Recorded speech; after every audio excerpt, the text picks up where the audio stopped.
No one deserves to be this tired. The words hung in the darkness like a prayer, soft and unexpected. Serafina Voss whispered them as she draped her worn sweater, the blue one with the frayed cuffs, over the shoulders of the man slumped in the CEO's office. It was 11:47 p.m. in the heart of New Orleans, where shadows pooled thick as blood in the corners of Shadow Vale Corp's executive floor.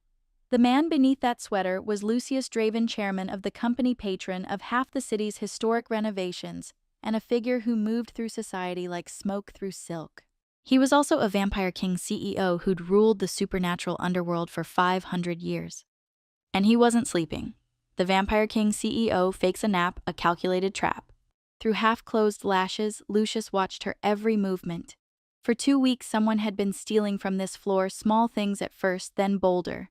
A jade paperweight, an antique fountain pen. Last week, a first-edition Baudelaire worth $30,000. So tonight, the Vampire King CEO had staged this test, the half-open drawer baited with $5,000 in cash, the dimmed lights, the feigned exhaustion of a man who'd worked too late.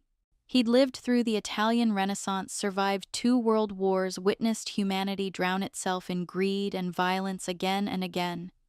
He'd sworn never to control human minds unless absolutely necessary, honoring their free will even when they abused it, even when it disappointed him, even when it broke him. But this single mom janitor didn't steal. She cleaned. Serafina moved through his office with quiet efficiency, her movements practiced and careful. The simple scent of lavender soap clung to her, the mark of a single mom janitor who worked hard, who scrubbed floors between caring for her son and counting pennies. She wiped down the bookshelves until they gleamed, straightened the stacks of papers on his desk, even adjusted the frame of the original Monet he'd purchased directly from Claude himself in 1891. She ignored the cash entirely, passing the test without knowing she was being tested. Instead, she paused beside him, studied his face for a moment with an expression he couldn't quite read: concern, recognition. Then pulled off her own sweater and laid it over him with a tenderness that made something crack in his chest, something that hadn't moved in 5 centuries. No one deserves to be this tired, she murmured again. Lucius freezes at her whisper, his hand clenching the armrest so hard the leather split. Because those words, that exact phrase in that exact gentle tone, were the last thing his wife had said to him before she died of the plague in 1525. Elowen. His Elowen, who'd accepted what he was, who'd loved him anyway, who'd slipped away in his arms while he was powerless to save her. Serafina gathered her cleaning cart and left, pulling the door shut with a soft click. Lucius kept his composure, remaining perfectly still until her footsteps faded down the corridor.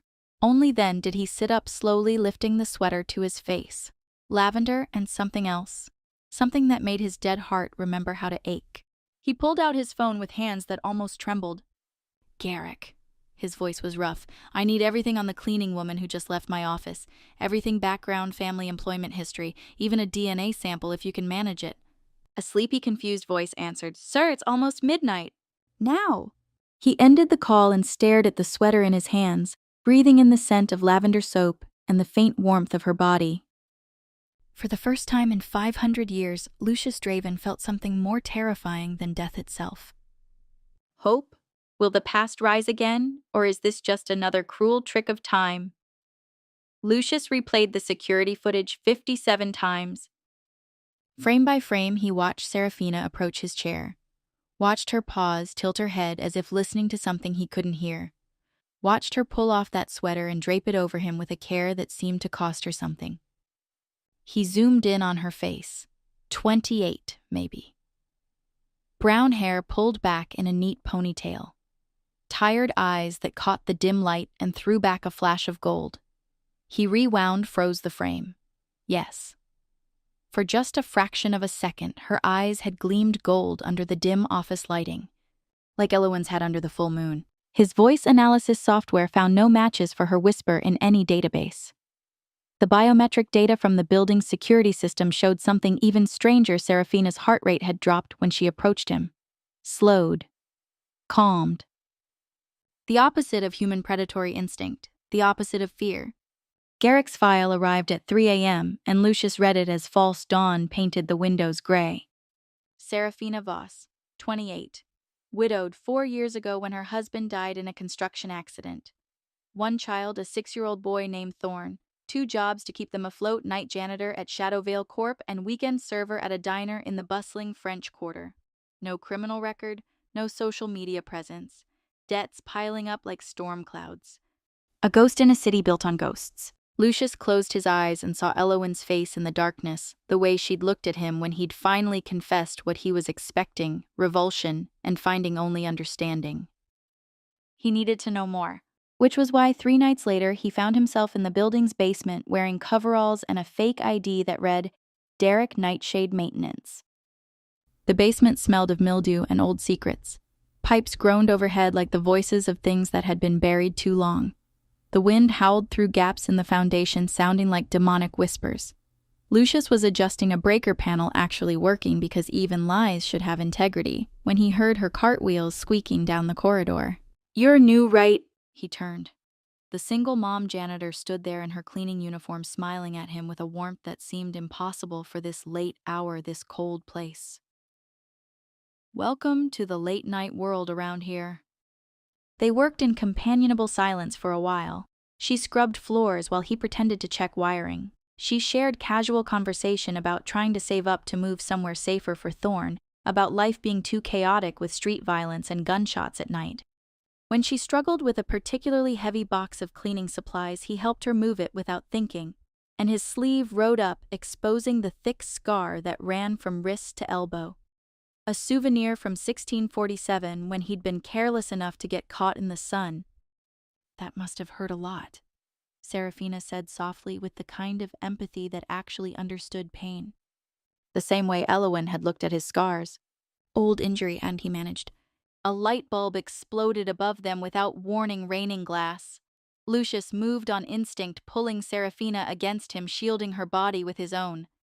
They stood there for a heartbeat, 2-3, close enough that he could feel the warmth of her, the pulse at her throat. When she pulled back and looked up at him, her eyes flashed gold again, brighter this time, unmistakable. And Lucius was somewhere else. Someone else kissing Elowen goodbye in their cottage as the plague bells rang through the village, knowing it might be the last time, memorizing the taste of her lips, and the way she held him like he was something precious instead of something damned. The flashback hit him with physical force, his last kiss with Elowen before the plague took her. He jerked back, breathing hard, even though he didn't need to breathe. Seraphina blinked, confused, touching her lips as if she'd felt the memory too. "Are you okay? You look like you've seen a ghost." "I'm fine." He turned away before she could see his hands shaking.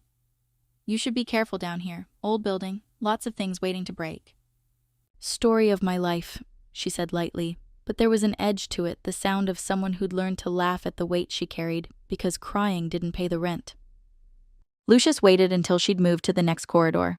Then he pulled out his phone with shaking hands and texted Garrick, "I need a genealogical trace on the Voss family line, going back 500 years, maternal line specifically. Use whatever resources necessary."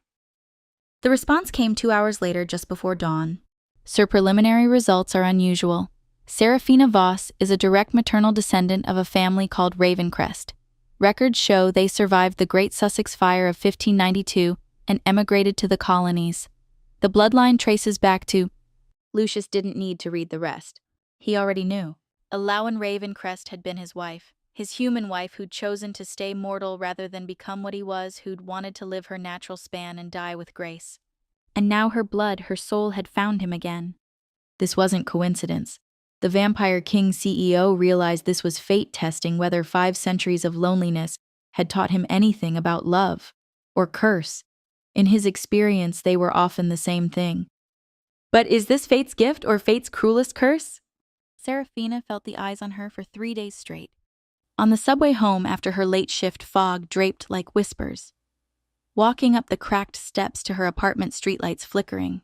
Standing in Thorn's doorway, watching him sleep, wondering why her chest felt tight. On the 4th day, Thorn found something on their doorstep. "Mom, look what was outside." She turned from the stove, leftover rice and beans, and her breath caught. In her son's hands was a silver crest shaped like a bat, tiny ruby eyes burning like embers. "Thorn, put that down. Where did you find it?" "Right on the mat, it's pretty right." Serafina took it carefully, fingers tingling. Old, truly old, with craftsmanship that didn't exist anymore. Worth more than 3 months' rent. Mrs. Chen said she heard footsteps this morning, Thorne continued. Before sunup. But nobody was there. Serafina's hands went cold. That night, after Thorne was asleep, she stood at the window looking down at the street. Fog rolled in thick, turning street lamps into blurred halos. And there, beneath the corner light, stood a figure in a long black coat. He looked up. His eyes flashed red. Then he was gone, dissolved into shadow. Serafina pressed her hand to the window, heart hammering. But beneath the fear was something else, recognition, like a melody she'd heard in a dream. She didn't sleep that night. When Thorne crawled into her bed at dawn, he was crying softly. "Baby, what's wrong?" He nodded. "I saw the red-eyed man again. But Mom, he wasn't scary. He was sad. So sad. And he said," Thorne's voice dropped to a whisper, "he said, protect her, because she's the key." Serafina held her son tighter and had no answer. The invitation arrived 3 days later. It came addressed to her in elegant handwriting. Inside was a formal invitation, Shadow Vale Corp. "Ms. Voss, in appreciation of your service, you are invited to a private dinner at Draven Manor. Transportation provided. You may bring your son. Saturday at 7 p.m. No signature. Just that careful handwriting that made her think of candlelight and centuries. She should have thrown it away. Instead, on Saturday evening, she dressed Thorne in his only good shirt and stood on the sidewalk as a Rolls-Royce pulled up. They drove through the city as evening painted the sky purple and gold, past wrought iron balconies and out toward where old money kept its secrets. The car turned down a narrow road lined with live oaks. Draven Manor rose from the bayou mist, a Gothic masterpiece of gray stone and stained glass glowing from within. The door opened before they could knock. Lucius Draven stood there in a perfectly tailored suit, white hair, pulled back pale face, beautiful in a way that didn't seem entirely human. Those gray eyes found hers and held. "Serafina, thank you for coming." His voice wrapped around her name like a caress, and something in her chest cracked open. "Mr. Draven, this is unexpected." "I apologize for the deception. I wanted to speak with you privately." He smiled slightly. "And I thought Thorne might enjoy seeing a very old house." He knelt to Thorne's level. "Hello, young man.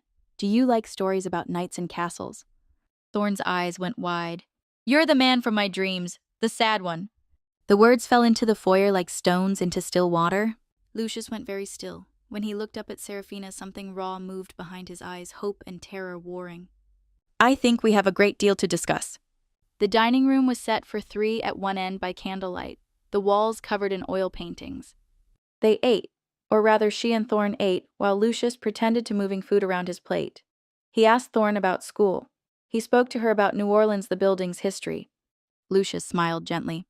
"I invited you because I want to understand the person who reminded me of someone I lost." Then without warning, the lights cut out, all of them plunging the room into darkness except for candles. And through the tall windows, a blood-red moon rose over the bayou. Serafina grabbed Thorne, pulling him close. When the moonlight hit Lucius, everything changed. His eyes blazed red. His skin went corpse-pale, luminescent. When he smiled, sad and resigned, she saw the fangs. "I'm sorry," he said, voice carrying centuries. "I wanted to explain before you saw." Serafina gasped. "You look exactly like the man from my dream." She grabbed Thorne and tried the door. Locked. Lucius held up his hands. "Let me explain, please." Yes, I'm 500 years old. I've never hurt an innocent, never. And I swear I won't hurt you or your son." Thorne wasn't screaming. He stared at Lucius with wide eyes. "You're not scary, you're just sad. So sad you forgot what happy feels like." Lucius closed his eyes like the words struck him. When he opened them, they were wet. "Very sad, for a very long time." The doors locked automatically. He pulled out his phone, pressed something. Locks clicked open.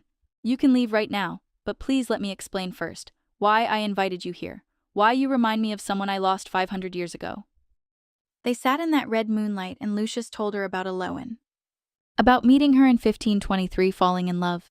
About the years they'd had together. About holding her as plague took her. "The last thing she said," Lucius whispered, "was no one deserves to be this tired. She was trying to comfort me even as she died, and then she was gone." Lucius freezes at her whisper again in his memory, the way it had echoed through 5 centuries to find him in that office. Seraphina's hand moved to her mouth. Oh, God! You said those exact words to me. In my office when you thought I was sleeping. And when I ran the genealogy, your maternal line traces directly back to Elowen Ravencrest. You carry her blood. He looked up, red eyes desperate. I need to know if you feel it too. This pull. She'd been having the dreams for weeks. Dreams of a different time, a man with white hair who looked at her like she was his entire world. I need to go home, I need to think. Of course. Lucius stood looking defeated. But as she gathered Thorn and headed for the door, her son turned back. Don't be sad. She'll remember. She just needs time. That night, Seraphina searched online for Elowen Ravencrest. Found a marriage record from 1523, Elowen Ravencrest to Lucius Draven. Found a death record from 1525, cause plague. And she found a digitized letter in a museum archive describing Elowen's peaceful death held by her husband. Seraphina read it 3 times, tears streaming. Then she fell asleep at her kitchen table and dreamed. In the dream, she was Elowen. Lucius was there looking desperate. I have to tell you the truth. I'm a vampire. Dream Seraphina Elowen walked up to him and put her hand on his face. I know, I've known for months, and I'm not afraid.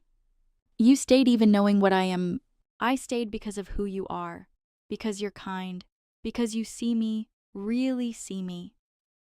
No one deserves to be this tired, Dream Elowen whispered. Not even you, my love. Seraphina woke with tears on her face and Thorn shaking her shoulder. Mom, you were crying. Who's Elowen? I think that might have been me in another life. The sad man is coming. Today the hunters are coming too. The knock came at 10 a.m., exactly as Thorn predicted. Lucius stood in her hallway wearing jeans and a t-shirt. There are hunters, a group that tracks supernatural threats. They've been watching me. I need to get you and Thorn somewhere safe. Hunters, like with stakes. Military-grade UV grenades and armor-piercing rounds.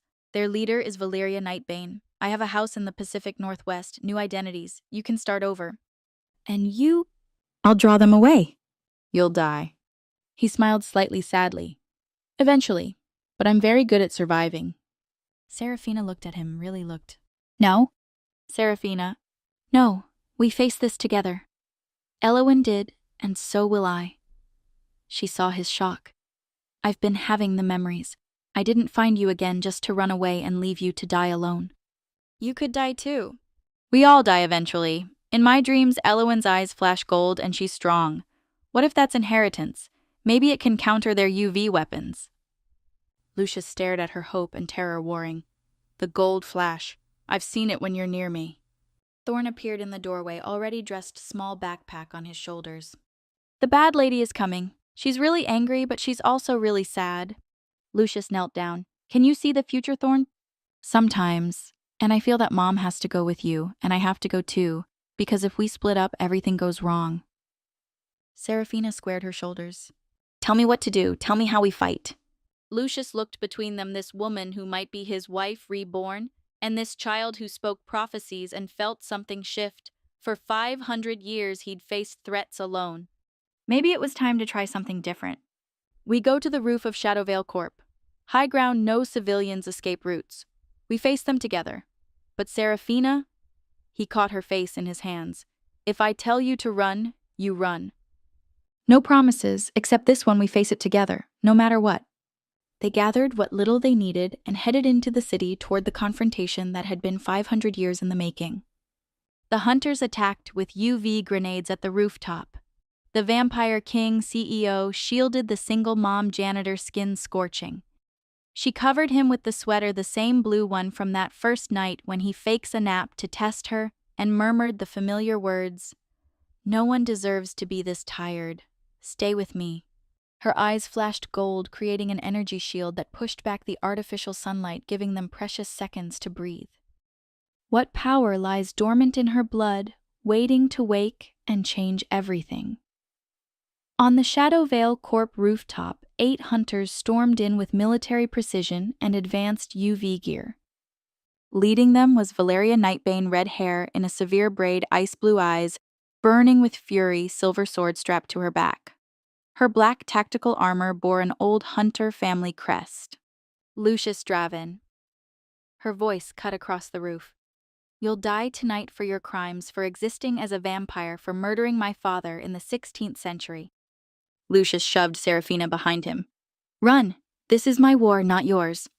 Like hell it is, she said, but the explosion drowned her out. UV grenades detonated in perfect sync, releasing artificial sunlight so bright Serafina had to close her eyes. When she opened them, Lucius was on his knees screaming. His skin blistered and blackened, smoke rising from his shoulders. Black blood poured from cracks in his charred skin. No! Serafina threw herself over his body. The UV light hit her skin but didn't burn her. Hybrid nature protected her. Stop! He's not a monster! Valeria raised her hand, pausing the assault. Move aside. He murdered my father when I was 7. I watched him do it. This is justice. This is revenge! Serafina shot back, pulling her worn sweater over Lucius's smoking shoulders. She put her face close to his. No one deserves to be this tired. Stay with me. Don't you dare die now. Lucius looked up with eyes gone completely red wild with pain and something else, relief that he wasn't dying alone this time. And then he wept. Not regular tears, blood. Thick, dark blood slid from his eyes like melted rubies and dripped onto Serafina's hands. Valeria froze. The blood tear, that's impossible. A younger hunter lowered his weapon. Captain, what does that mean? It's a legend. Vampires only weep blood when they recognize their true soulmate. It can only happen once in their entire existence. It proves the bond is real, written into their soul. I thought it was just a myth. The blood tear touched Serafina's skin and burned, but not with pain, with power. Her eyes flashed gold, brighter than ever before, and her body convulsed. Something cracked open inside her, locked away by generations and time and mortality. Power flooded through her veins like liquid sunlight. Her teeth lengthened into fangs. Her senses exploded. She could hear 8 heartbeats, smell fear and gun oil. She could feel the hunter's life forces like flames in darkness. Serafina, Lucius breathed. She stood, pulling him up, and faced the hunters with eyes blazing gold. Energy crackled around her hands like living fire. He's mine, she said, her voice carrying new harmonics. And if you want him, you go through me. I am Elowyn Ravencrest reborn, and I will not lose him again. She moved on instinct, reaching out with hybrid senses and pulling, yanking energy from the UV weapons. The hunters scrambled as their weapons flickered and died. She just drained 5 years of charge. One hunter stared at his useless weapon. The prophecy, another breathed. Captain, she's the chosen one. The balance between worlds. What prophecy? Serafina kept her body between Lucius and the hunters. Valeria had gone pale. The old texts speak of a human who would become a hybrid through true love's awakening, who would bridge both worlds, who could end the eternal war between hunters and hunted. We thought it was metaphorical, but you're real. I don't care about prophecies. I care about keeping my family alive. Stand down or I'll make you. Thorne's voice cut through the tension. Stop fighting, please. Everybody's hurt and sad, and this doesn't fix anything. He walked forward, fearless.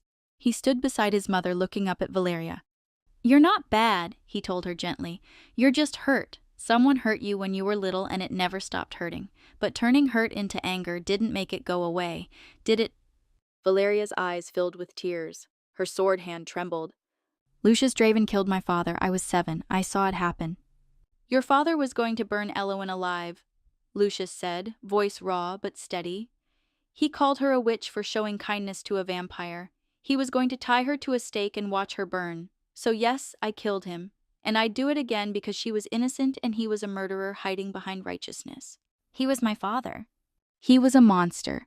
And you've spent 30 years becoming just like him, hunting and killing, based on species rather than actions. How many vampires have you killed, Valeria? How many were actually guilty of anything beyond existing? Valeria's expression cracked. For a moment, Serafina saw past the hardened hunter to the 7-year-old who'd watched her father die violently. I don't know anymore. Valeria's voice broke. Hunting you became my entire identity. And now you're here with the woman you love defending you, and there's a child telling me I'm just hurt. She staggered, and one of her hunters caught her arm. Captain, maybe the boy's right. Maybe this is just perpetuating the cycle our fathers started. Traitor, another hunter spat, raising an assault rifle at Serafina. If the captain won't finish this, I will, starting with the hybrid. He fired. Serafina moved on instinct, snatching bullets from the air they hung suspended in golden energy before clattering harmlessly down. No one shoots my mom. Thorn's voice rang with authority. The blood moon vanished, just blinked out, plunging them back into normal night. The supernatural pressure lifted. The boy has power too. The bloodline's stronger than we thought, Valeria breathed. The rogue hunter turned his weapon toward Thorn. Then we kill all of them. End the bloodline. Valeria moved faster than thought, her silver sword flashing. The rogue's weapon clattered down in pieces. She held her blade to his throat. Stand down, that's an order. The hunter backed away, furious but outmatched. Valeria turned to Serafina and Lucius' sword lowered. Her expression was complex, pain, confusion, doubt stirring. You saved my life once. In Moscow 3 years ago. UV grenade malfunction. A man in a black coat pulled me out. It was you. Why save someone hunting you? Lucius met her eyes. Because you were an innocent in that moment. I swore I wouldn't let innocents die if I could prevent it, even if they're trying to kill me. You're making this so much harder than it should be. Good. Killing should be hard. The moment it becomes easy is when you become the monster. Nobody moved. Then Valeria slowly sheathed her sword. I need time to think. To figure out if everything I've built my life on is a lie. She looked at her team. We're pulling back. No one attacks unless attacked first. 2 hunters secured the rogue. Valeria turned back to Serafina raw, now armor stripped away. You called yourself Eloin Ravencrest Reborn. Do you know what that name means to my family? Serafina shook her head. Eloin Ravencrest was my ancestor. My great, however many greats, grandmother's sister. We share blood. The same father, different mothers 5 centuries back. Which means I've been trying to kill my own family. My sister in blood and fate. Serafina stared, seeing the resemblance now, the eyes, the jaw, the gold flash when emotion ran high. Sister, Serafina repeated. By blood, if not bond. Valeria looked like she might break. And I almost killed you, destroyed the only family I had left, all because I was consumed with hating him. Thorn reached toward Valeria with one small hand. You're not bad, just hurt and lost and tired, like Lucius, like everyone. You don't have to hate anymore. You can stop. You can rest. Valeria took his hand and something cracked open, years of rage and pain spilling out like relief, like a wound finally bleeding clean. I'm so tired. I've been fighting so long I don't remember what peace feels like. Then stop fighting, Serafina said gently. Just for tonight, stop and breathe and feel something other than rage. For a moment, it seemed like everything might be okay. Like prophecies and blood bonds and a child's wisdom might end a 500-year-old war. Then the night exploded with gunfire. Not from Valeria's team, from hidden snipers on surrounding buildings. Their target wasn't Lucius. It was Valeria. She went down, hard, blood blooming across her armor. Serafina caught her before she hit concrete. Rogue hunters, one of Valeria's team shouted. The old families, they've activated Plan Omega. What's Plan Omega? Serafina demanded, cradling Valeria's bleeding form. Valeria coughed blood. Failsafe. If the vampire can't be killed, they bomb the building, with all of us in it. She looked up with fading eyes. I'm sorry, little sister. So sorry I wasted all that time hating. Don't you dare die now, right when we're figuring this out. Valeria's eyes closed. Run. Timers started. 3 minutes. Get my family out. The building groaned, and far below the first explosion echoed. Can forgiveness bloom even as the world crumbles around them? They ran. Down 20 flights with Thorn on Lucius's back, his burns already healing as his vampire nature reasserted itself. Valeria's hunters carried their captain. Serafina led her hybrid senses, detecting explosive charges. There, 3rd floor west stairwell clear. Another explosion rocked the foundation. The building groaned like a dying beast. They burst into the street as the main charges detonated. The explosion lit the New Orleans sky like a second sun. Glass, steel, and stone rained down. The shock wave knocked them flat. Serafina covered Thorn, feeling shrapnel ping off her hybrid skin. The sound was apocalyptic metal, screaming thunder of collapse fire consuming Lucius's 500 years of redemption. When dust settled, Shadowvale Corp was rubble and flames. Lucius stared at the destruction, his attempt to be more than what he was reduced to ash. All those jobs, the programs, the art, Seraphina whispered. Can be rebuilt, Lucius said, though his voice shook. He pulled her close. You can't. Thorn can't. That's what matters. Valeria groaned, eyes fluttering open. The wounds were serious, but not immediately fatal. Her team had bandaged them during descent. You stayed, she said, surprised. You saved me. After everything. Your family, Seraphina said simply. Complicated, dysfunctional family, but family. And family doesn't leave family behind. Marcus, the kind-eyed hunter, knelt beside them. Captain, we need a hospital. No hospitals. Rogues will track me. Safe house. Protocol 7. He nodded, coordinating with his team, but Valeria caught Seraphina's hand. Wait.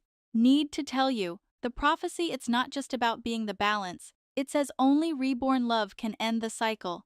Only when the vampire's soulmate returns and chooses him again can the curse be broken. What curse? Lucius demanded. The original curse, from the 15th century.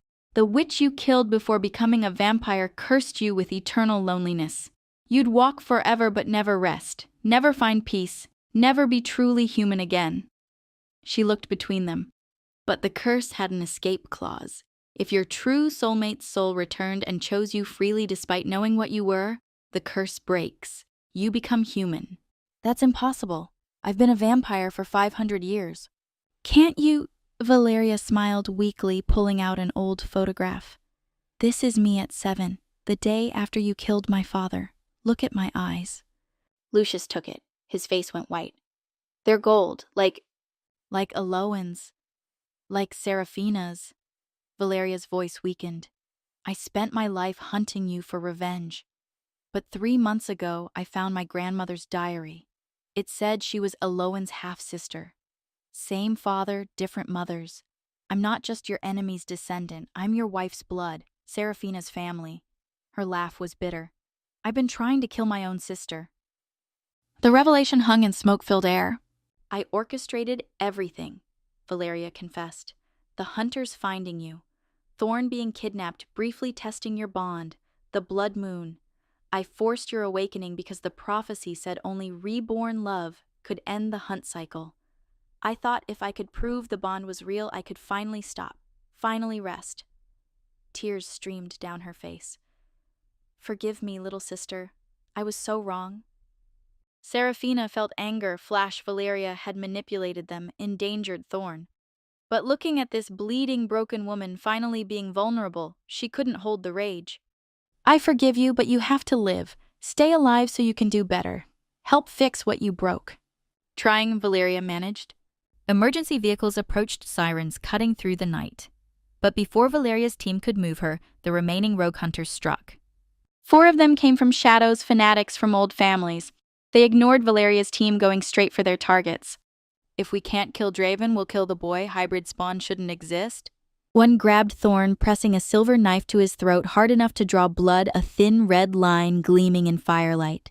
Seraphina's scream shattered windows. Her power exploded in a wave of golden light so intense it was nearly solid. The rogue holding Thorn flew backward, slamming into a car hard enough to dent metal.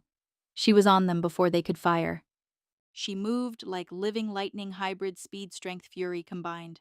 One she threw through a storefront. Another she disabled with golden energy. The third tried shooting, but she caught bullets mid-air, suspended in golden light. No one touches my son. But the leader recovered, lunging for Thorn again. Valeria moved. Despite injuries, despite blood loss, she threw herself between knife and Thorn. The blade meant for the child buried in Valeria's chest, right over her heart.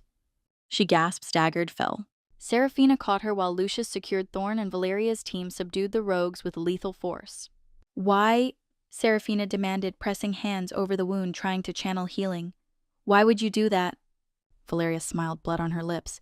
Because you said, family doesn't leave family behind, and I wanted, just once, to be the hero, not the villain. You're not dying, I just found you. Use the crest, Valeria whispered, fumbling at her belt for the silver bat crest, the one Thorn had found weeks ago. Containment seal, traps vampires, Works on hunters too. She pressed it into Seraphina's hands. Seal me inside. Stasis. Can't die if you're not alive. Break it when you're ready. When you figured out how to end this, fix everything. No, Lucius said. Valeria, those seals can last centuries. You could be trapped forever. Better than dying. Maybe I deserve it. Penance for all the years I wasted hating. All the people I hurt. She looked at Seraphina. Take care of each other. Be the family I never got to have. Wait, let me heal you properly. No time. Valeria spoke a word in a language like breaking stone. The silver crest began glowing, ruby eyes blazing. Remember me, and forgive me. She dissolved into silver light that flowed into the crest. The ruby eyes blazed once, then went dark. The crest fell into Seraphina's hands, warm and heavy, containing her sister's soul. No, Seraphina breathed. Thorn touched it gently, eyes distant. She's okay, Mom. Sleeping, dreaming. She'll wake when we're ready to free her, when the world is ready. Seraphina pulled her son close and wept. Around them the city burned. Shadowvale Corp was rubble, hunters scattered or dead, and something fundamental shifted inside Seraphina. Lucius's hand found hers. She looked up to meet his eyes gray now, not red. Human gray. Seraphina, he said, wonder and terror in his voice. I can feel my heartbeat, really feel it. Not the imitation I've done for 500 years, but actual heartbeat. And I'm thirsty. Not for blood, for water, coffee. He held up his hand, watching it shake. I think I'm becoming human. The blood tear, Thorn said wisely. When you cried blood and Mom became hybrid, it started changing you, making you human again. The curse is breaking. Lucius staggered. Seraphina caught him. His skin warmed under her hands, color flooding his pale cheeks. His fangs' receding eyes losing unnatural brightness. I'm not immortal anymore. For the first time in 500 years, I can die. Really die. Age and sicken and die like everyone else. Is that bad? Seraphina asked softly. He looked at her with human eyes, holding 5 centuries of memory but finally free. No, he smiled. It's the best thing since Elowen. Since you. He tested his new humanity, stepped toward dawn, beginning to lighten the sky, flinching instinctively, but not burning. Sunlight touched his face. He laughed disbelief and joy. I can watch the sunrise. After 500 years of darkness, I can finally watch the sunrise. They stood as the city woke emergency crews survivors, normal disaster chaos. But in their small bubble, there was only this, a family born from ashes of old hatred. Seraphina felt her power settling, no longer wild, but steady. She was hybrid still, but balanced. Strong enough to protect, gentle enough to heal. Thorn tugged her sleeve. The bad hunters, they're gone now, right? Most of them, Marcus confirmed, sad eyes on the crest. Captain Nightbane sacrificed herself to protect you. That means something. The old families might not honor it, but the new generation will. What happens now? Now, you 3 disappear. Go somewhere safe while we clean up and start changing how things work. The captain was right. The cycle has to end. Maybe you're the ones who can end it. He handed Lucius an envelope. Everything you need. New identities, the house in the Pacific Northwest bank accounts. Go. Live. Be happy. Maybe someday when the world is ready, come back and help us build something better. Lucius took the envelope, pulled Seraphina close. Together. Always. They walked away from the burning building, from the life they'd known, towards something new and uncertain and possibly wonderful. Behind them, the sun rose over New Orleans, painting the sky in gold that matched Seraphina's eyes. And for the first time in 500 years, Lucius Draven, now human, now mortal, now beautifully alive, walked into light without fear. What does it mean to be human after centuries of being something else? 6 months after New Orleans burned, a man walked through the door of a small cafe by the Pacific coast. He was tired, the kind of tired that comes from driving all night searching for something you're not sure exists. He stood in the doorway looking around at the cozy space with mismatched chairs and ocean views. Got room for a tired man? He asked. Behind the counter, Seraphina looked up and froze. Then she smiled, that same warm smile she'd given when the Vampire King CEO had been testing whether kindness still existed. Always, my love. Lucius crossed the cafe in 3 strides and pulled her into his arms, breathing in lavender and coffee and home. His hair showed gray at the temples, actual gray from 6 months of mortality. His eyes were permanently human brown, now warm and kind, with the first hints of laugh lines. He'd aged, just enough to notice, and he smiled about it every time, grateful for every wrinkle, proving he was finally alive. You found us. Of course. Did you really think I wouldn't? She pulled back, laughing and crying. We've been here for months building this place, the Sunrise Cafe. Do you like it? I love it. It's perfect. Dad! Thorn burst through the back door, sandy and wind-blown. He launched himself at Lucius, who caught him and spun him around. You're not sad anymore, right? Thorn asked seriously. Not anymore, son, not anymore. They'd spent 6 months apart, Lucius drawing rogue hunters away while Seraphina and Thorn established their new life. It had been the hardest thing he'd done leaving them, but it worked. The trail went cold. The rogues lost interest or were dealt with by Valeria's successors. Now finally they could be together without looking over their shoulders. The Sunrise Cafe sat perched on a cliff overlooking the ocean waves murmuring against rocks below. Seraphina had built it with her own hands, with help from locals charmed by the single mom janitor trying to make a fresh start. The wood was weathered gray windows large enough to frame the endless horizon sign painted in cheerful gold letters. Small, modest, nothing like the empire Lucius had built. But it was theirs, and it was real, and it was enough. Coffee. Seraphina offered, pouring him the good blend, not break room sludge, but the special blend she reserved for people she loved. Is there any other answer? They sat on the cafe's porch as the last customers departed, watching sunset paint the water rose and gold. Thorn played on the beach below, building elaborate sandcastles and defending them from the tide. Marcus sent an update, Lucius said quietly. The Supernatural Council officially recognizes hybrid rights now. No more hunting based on species alone. They need proof of actual crimes with evidence and due process. That's good. What about the old families? Most agreed to the new accords. Some still resist, but they're a minority. Marcus says they're working on truth and reconciliation, letting vampires and hunters tell stories, find common ground. He paused. They asked if we'd testify. Eventually. When we're ready. Are we ready? I don't know. Part of me wants to hide here forever. Pretend the supernatural world doesn't exist, that we're just a normal family running a normal cafe. But Valeria sacrificed herself so we could change things. Maybe we owe it to her, to everyone still trapped in that cycle, to try, when the time is right. Seraphina thought about the silver crest on their mantle at home, Valeria's soul sleeping inside. She'd tried 12 times to break the seal. Nothing worked. Thorn said it wasn't time yet. When the world is ready? When we're ready, Lucius corrected gently. That evening, after the cafe closed and Thorn was in bed, Seraphina and Lucius walked the beach under stars. I've been thinking about what Marcus said, about testifying.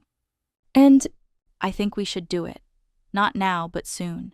Because hiding forever isn't the answer. Valeria learned that the hard way. He stopped, turned to face her. You're the balance. The prophecy said so. The one who bridges worlds.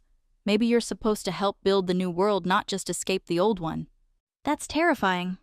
Absolutely, but we'll do it together. He cupped her face. I spent 500 years alone trying to atone by isolating myself. That didn't work. But maybe being part of the world, being connected, being vulnerable, maybe that's how real change happens. Very wise for a 6-month-old human. He laughed. I had good teachers. A woman who chose to stay when leaving was safer. A child who sees truth when everyone else is blind. And a memory of someone who loved me when I couldn't love myself. His voice softened. Elowen taught me love was possible. You taught me redemption is real. And what did I learn from you? That being strong doesn't mean being invulnerable. That accepting help isn't weakness. That family is something you build, not just something you're born into. And that sometimes the universe gives you a second chance, even if it takes 500 years. Seraphina pulled him close and kissed him, tasting salt air and coffee and tomorrow's promise. The hybrid power inside her hummed contentedly, no longer wild but settled and sure. They walked back hand in hand where Thorn was supposedly sleeping, but probably reading under covers with a flashlight. Where the silver crest sat on the mantle waiting for the day when forgiveness and healing had progressed enough that Valeria could be freed. Where three people who shouldn't exist, a former Vampire King CEO, a hybrid who'd once been a single mom janitor working late shifts, wondering if life would ever get easier, and a reincarnated child were building a life that was strange and complicated and perfectly imperfect. In his bed, Thorn whispered to the distant crest, "We haven't forgotten you. We're getting ready. The world's getting ready. Just a little longer." The ruby eyes didn't glow, but somewhere between waking and dreaming, Valeria Nightbane smiled in her sleep and waited patiently for her family to call her home. Outside, the waves whispered their ancient song of patience and time and the slow, steady work of wearing down even the hardest stone into something smooth and new. And inside the house by the sea, a family that had been broken and remade, that had chosen love when hate would have been easier, that had proven no one, not even those who'd lived centuries in darkness, deserves to be alone forever, finally rested in peace. Can peace truly be found after centuries of war? 2 years after New Orleans burned, a man walked into the Sunrise Cafe just before closing. He was travel-worn, tired eyes carrying too much weight. He stood in the doorway taking in the cozy, space-mismatched chairs, local art Pacific sunset through the windows. Serafina looked up from wiping the counter. "We're technically closed, but I can make you something. Coffee. Black, please." She poured him a cup. He wrapped his hands around it gratefully. "This is a good place. Peaceful." "Thank you. We've worked hard for that." He looked at her carefully. "You're Serafina Voss, the hybrid from the prophecy." Her hand moved to her phone, but his expression held only hope. "I am, and you are?" "James Thornwood. My grandfather was a vampire grandmother human. They fell in love 60 years ago. When he died killed by hunters, she raised my father alone." His voice cracked. "I heard what you did. That you stood up to Valeria Nightbane. That you're changing things. I wanted to say thank you." Serafina sat beside him. "I'm just one person. We haven't fixed everything. But you started something." He showed her a picture, a young woman with a baby. "My wife and daughter. My daughter has abilities like yours. Gold eyes when emotional, enhanced senses. 6 months ago, I'd have hidden her away. But now there are resources, support groups, legal protections.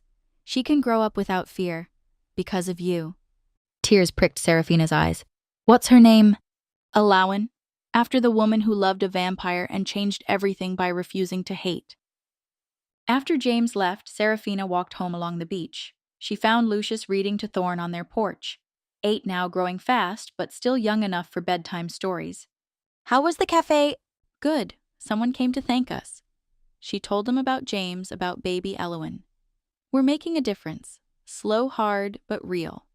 Thorn looked up. "That's what Aunt Valeria said. We'd know when to wake her, when enough people changed." They looked at the silver crest on the mantle. 2 years of trying to break the seal. Nothing worked. "How will we know?" Serafina asked. "We'll just know," Thorn said. "Like you knew to cover Lucius with your sweater. Like you knew to stay. We'll feel it." That night, Serafina dreamed of Elowen differently. Older, happy with Lucius and their child playing. What might have been. "You did well," Dream Elowen said. "Better than I could. You survived what I didn't, using it to help others. I miss you, even though I'm you.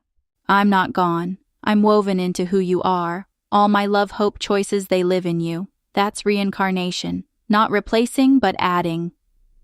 Elowen touched her face. "You don't need me. You never did. You've always been strong enough."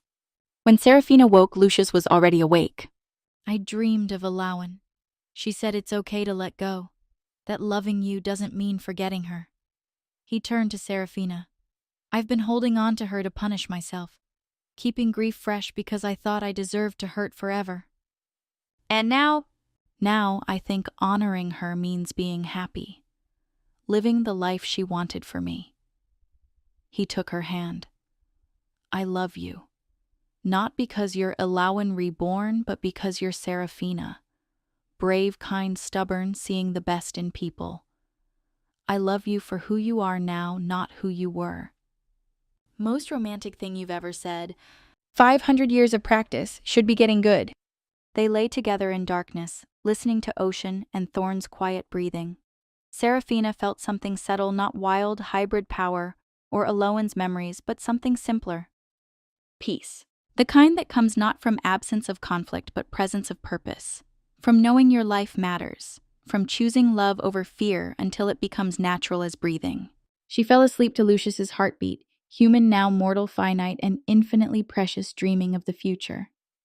Of Thorn growing strong and kind, of Valeria waking, of a world where people like James's daughter could live without fear, of the cafe expanding, training other hybrids and former vampires, giving them skills and community. Of healing that was slow, imperfect, and real. In his room, Thorn touched the photo on his nightstand, all three at the cafe's opening, finally home, and whispered gratitude. On the mantel, the silver crest's ruby eyes flickered once briefly. Inside the seal, Valeria Nightbane stirred and dreamed of forgiveness.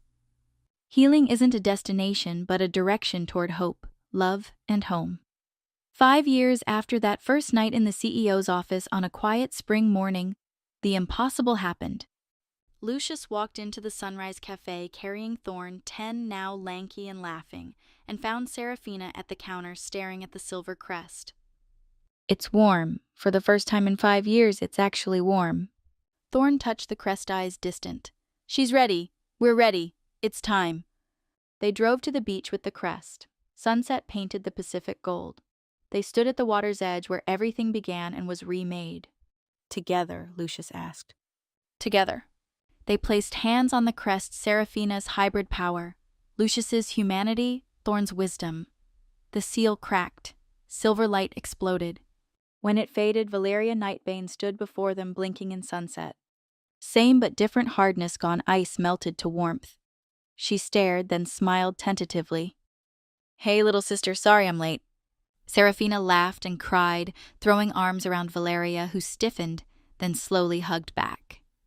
Welcome home, we've been waiting. Thorn grabbed her hand. Come on, Aunt Valeria, we have so much to show you. The cafe, the beach, Dad makes really good pancakes now. There are other people like us who visit. Everything's different. Everything's better. Better? Valeria looked at this family she'd tried to destroy who saved her anyway.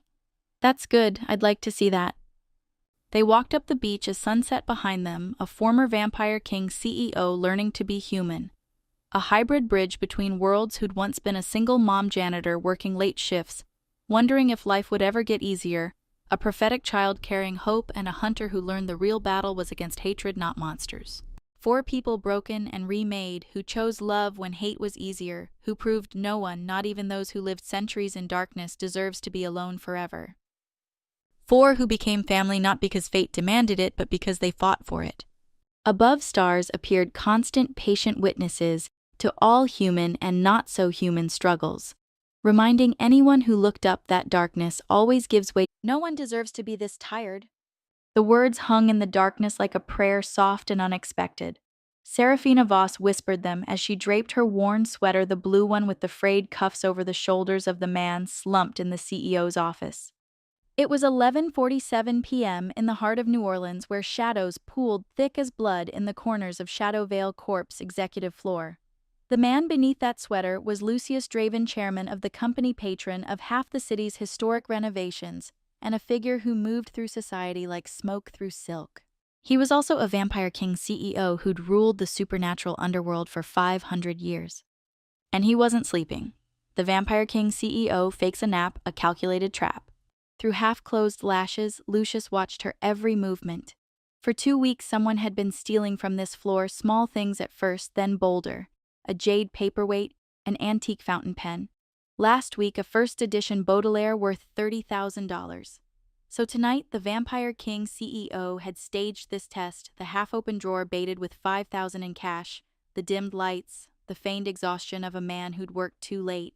He'd lived through the Italian Renaissance, survived 2 world wars, witnessed humanity drown itself in greed and violence again and again. He'd sworn never to control human minds unless absolutely necessary, honoring their free will even when they abused it, even when it disappointed him, even when it broke him. But this single mom janitor didn't steal. She cleaned. Seraphina moved through his office with quiet efficiency, her movements practiced and careful. The simple scent of lavender soap clung to her, the mark of a single mom janitor who worked hard, who scrubbed floors between caring for her son and counting pennies. She wiped down the bookshelves until they gleamed, straightened the stacks of papers on his desk, even adjusted the frame of the original Monet he'd purchased directly from Claude himself in 1891. She ignored the cash entirely, passing the test without knowing she was being tested. Instead, she paused beside him, studied his face for a moment with an expression he couldn't quite read: concern, recognition. Then pulled off her own sweater and laid it over him with a tenderness that made something crack in his chest, something that hadn't moved in 5 centuries. "No one deserves to be this tired," she murmured again. Lucius freezes at her whisper, his hand clenching the armrest so hard the leather split. Because those words, that exact phrase in that exact gentle tone, were the last thing his wife had said to him before she died of the plague in 1525. Elowen. His Elowen who'd accepted what he was, who'd loved him anyway, who'd slipped away in his arms while he was powerless to save her. Seraphina gathered her cleaning cart and left, pulling the door shut with a soft click. Lucius kept his composure, remaining perfectly still until her footsteps faded down the corridor. Only then did he sit up slowly, lifting the sweater to his face. Lavender and something else. Something that made his dead heart remember how to ache. He pulled out his phone with hands that almost trembled. "Garrick." His voice was rough. "I need everything on the cleaning woman who just left my office. Everything: background, family, employment history, even a DNA sample if you can manage it." A sleepy, confused voice answered, "Sir, it's almost midnight." "Now." He ended the call and stared at the sweater in his hands, breathing in the scent of lavender soap and the faint warmth of her body. For the first time in 500 years, Lucius Draven felt something more terrifying than death itself. Hope? Will the past rise again, or is this just another cruel trick of time? Lucius replayed the security footage 57 times. Frame by frame, he watched Seraphina approach his chair. Watched her pause, tilt her head as if listening to something he couldn't hear. Watched her pull off that sweater and drape it over him with a care that seemed to cost her something. He zoomed in on her face. 28, maybe. Brown hair pulled back in a neat ponytail. Tired eyes that caught the dim light and threw back a flash of gold. He rewound, froze the frame. Yes. For just a fraction of a second, her eyes had gleamed gold under the dim office lighting, like Elowen's had under the full moon. His voice analysis software found no matches for her whisper in any database.